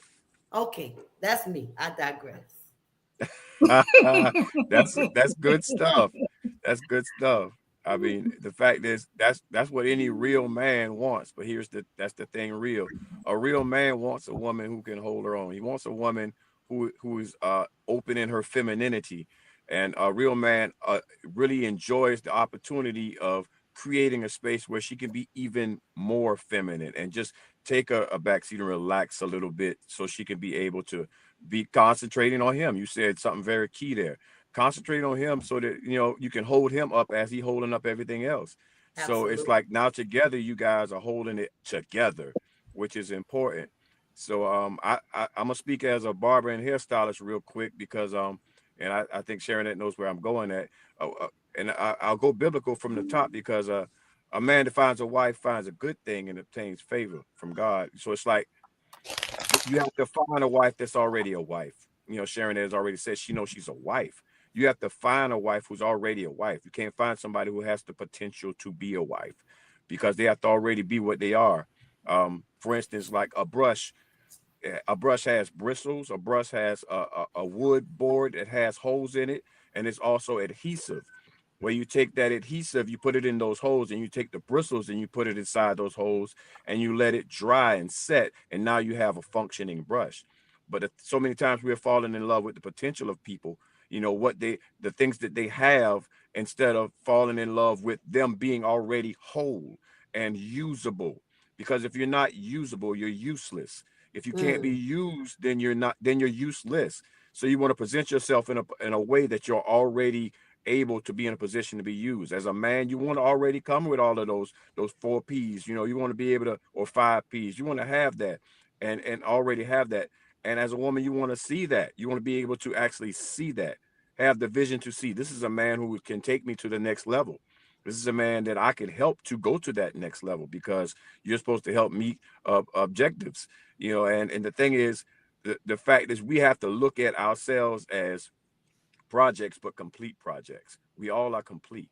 The thing is, we can get better and better and better. So that's the thing. And our focus should be on getting better and better so that we can be able to present something to somebody. Because the key word there is present, which is present, which is a gift. So yeah, the man and the woman are the gift, because we all bring certain things to that situation. So that's where I'm at with it. My final thoughts, and I've enjoyed everything that I've heard here, different perspectives. I'm obviously going to speak from the perspective of Christianity and the Bible. And what I would say is that dating should be with a purpose, and it should be uh, with a purpose to find a mate, even though I don't disagree if you're not interested in getting married, to have friends, as Mina said. So I'm not terribly against that thought. But if you're going to date from a Christian biblical perspective, I believe that it should be with the intent of finding if this is the person I want to spend the rest of my life with. With that being said, then there are certain things that you should do. Number one, it should be done long enough for you to collect enough data to make a decision. You don't want to make a hasty decision. You don't want to make an emotional decision. I also believe that you shouldn't uh, even, and I know that the Bible says we ought to flee fornication. I just believe that you shouldn't, simply because it will cloud your judgment. Now you're emotional and you're making your decisions.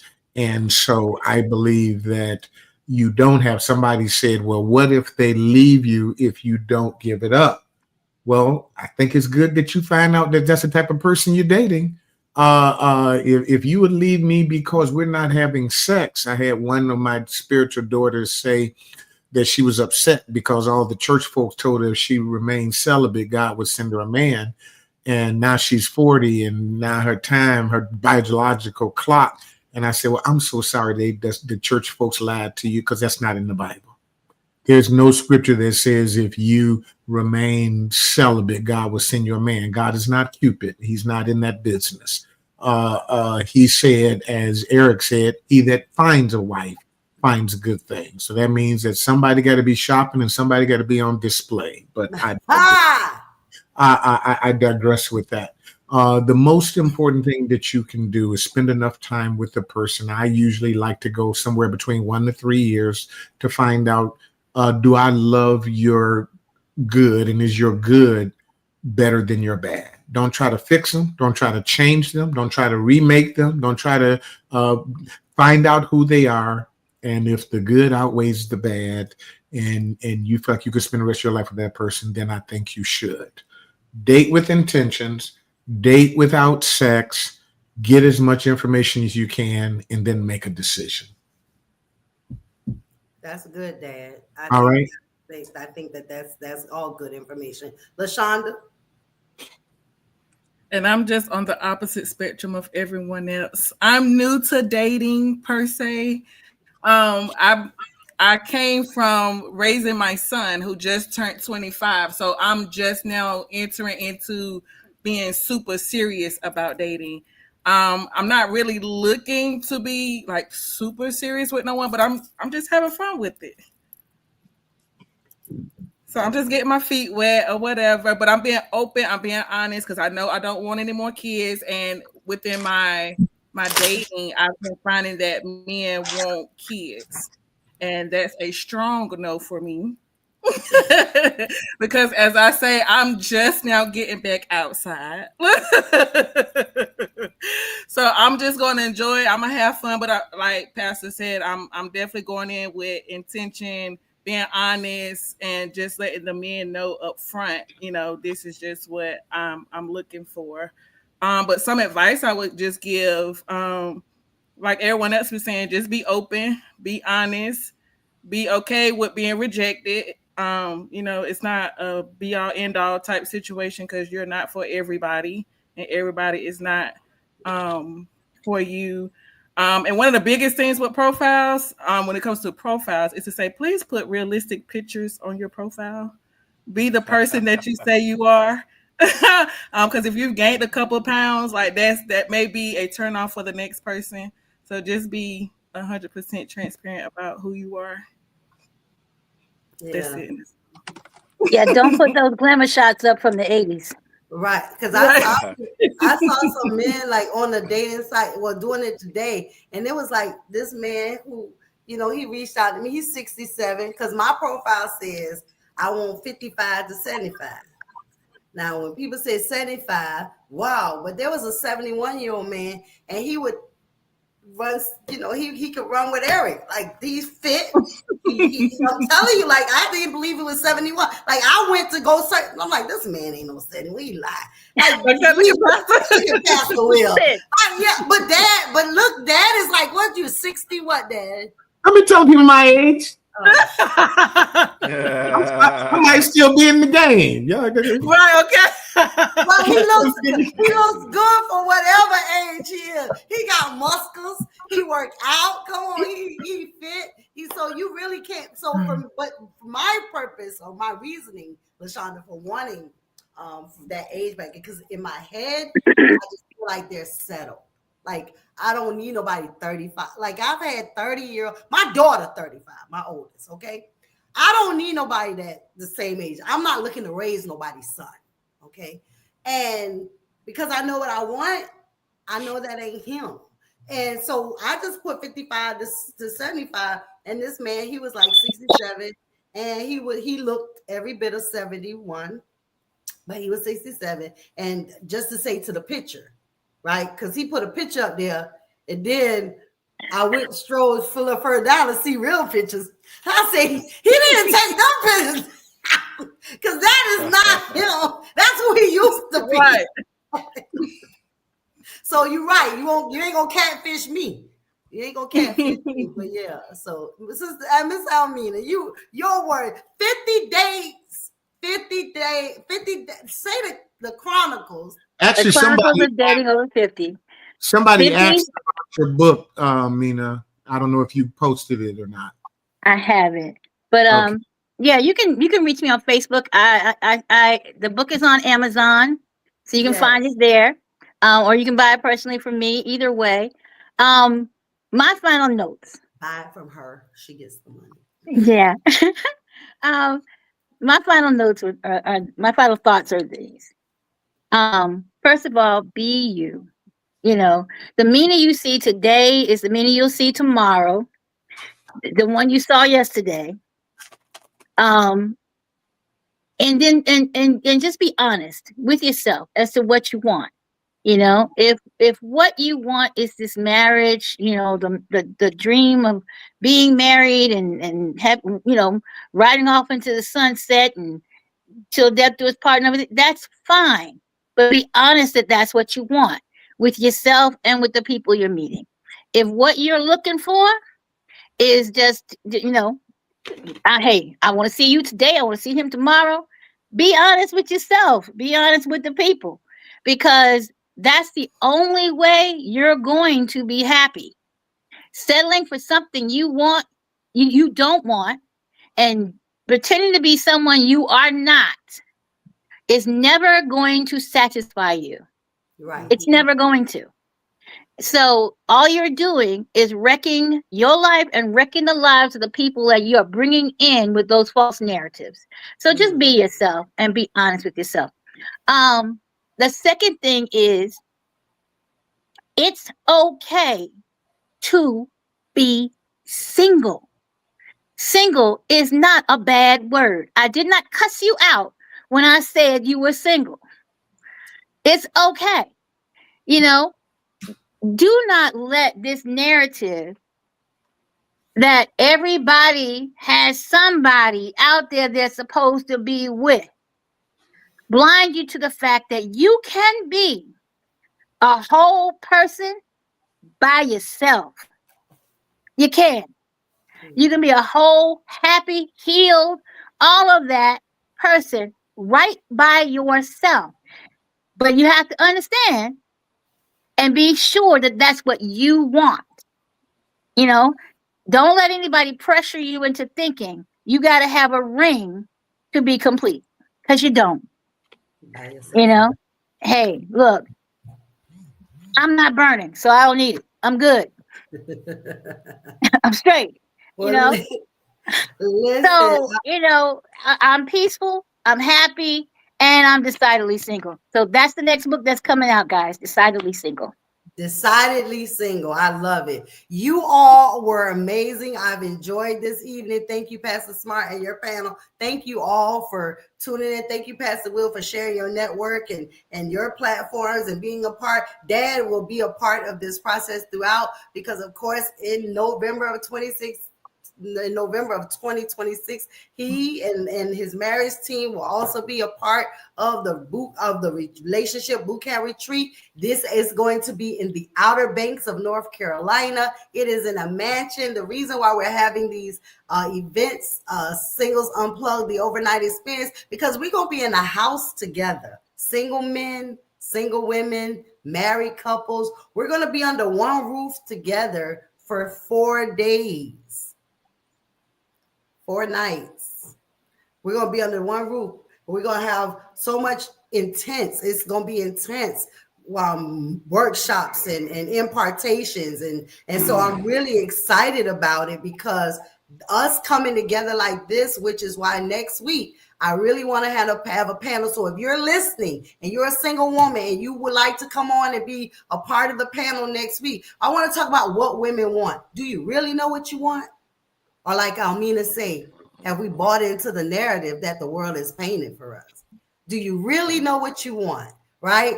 And then we want to hear from the brother. What is it that you want from a woman? Because my cousin Eric said something so powerful. He said it's 3 things. And I want to close with him saying it, because I love it. Every time I hear him say it, he being real. I can't help he being honest. Hey, what's the 3 super things? simple, man. What's the 3 things you Men say are you not want? complicated. Men are simple creatures. We are not complicated. The most complicated thing in the world is a woman. So the thing is, we understand that. So we keep it simple. We want 3 things from a woman. We want peace, we want a piece, and we want a sandwich. That's it. Now that's going to come in different kind of ways.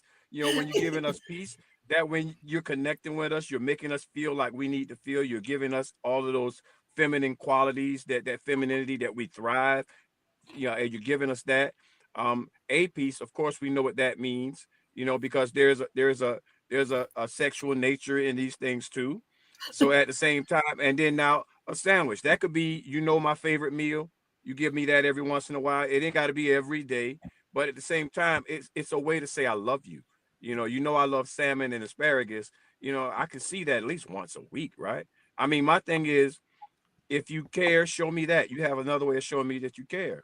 So yeah, we simple. You do that, and we'll be there forever.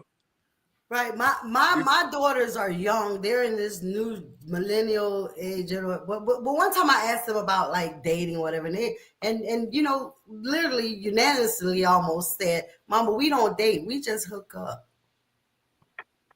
Nobody Oh, and dates. don't ask no woman in the 70s what they want from the secret to keeping a man. Because a woman in the 70s will tell you something different. They'll tell you something as simple. And I heard a woman in the 70s say this. She said, if you wanna keep a man that you have already married. Now this is we already married.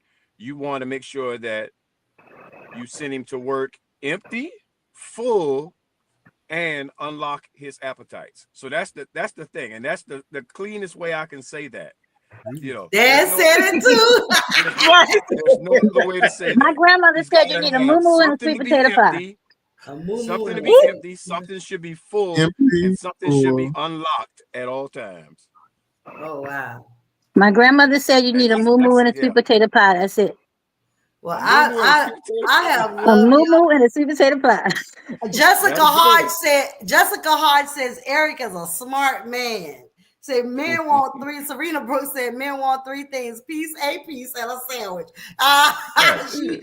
put That's in the it. comments what you said. So listen, I am excited. Thank you all again for coming on tonight. Thank you, Dad. Thank you, Eric. Thank you, LaShondra. Thank you, Elmina. But we finally got you on. We got to do it again. I love it. I can't wait until we do couples unplugged, when we're gonna have married couples on, husbands and wives. You know, because y'all will be surprised how husbands and wives, they married, but they don't even realize that you sleeping with a stranger, you sleeping with an enemy you don't know. And I've talked to some, and they got some stuff, and it is what it is. But at the end of the day, God got a plan for it all. And if we submit, this is the thing.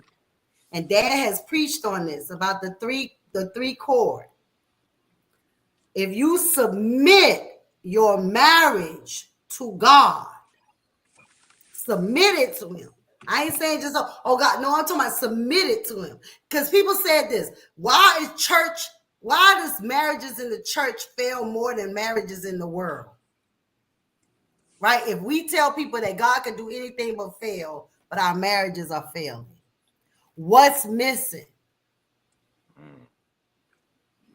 I believe it's the true submission of that marriage to God. Because even when it's going left, if you take that back to the Father, that you believe, and you telling everybody that God can do anything but fail, if we submit those marriages to God, that God, I did not. I can honestly say I did not. I said, no, I don't got to put up with this. And I filed. I paid. I ain't got to put up with this. I didn't submit it to God. I didn't give God the time and the opportunity to work it out. I called it quits. Because I said, I'm not going to put up, I don't have to put up with it. And this is what I did. But when I look back happenstance, my children were raised without their father in the house. Did I do them a disservice? Because all my girls are single women. Ain't nobody got married yet. I'm just waiting to be the mother of the bride. Somebody get married.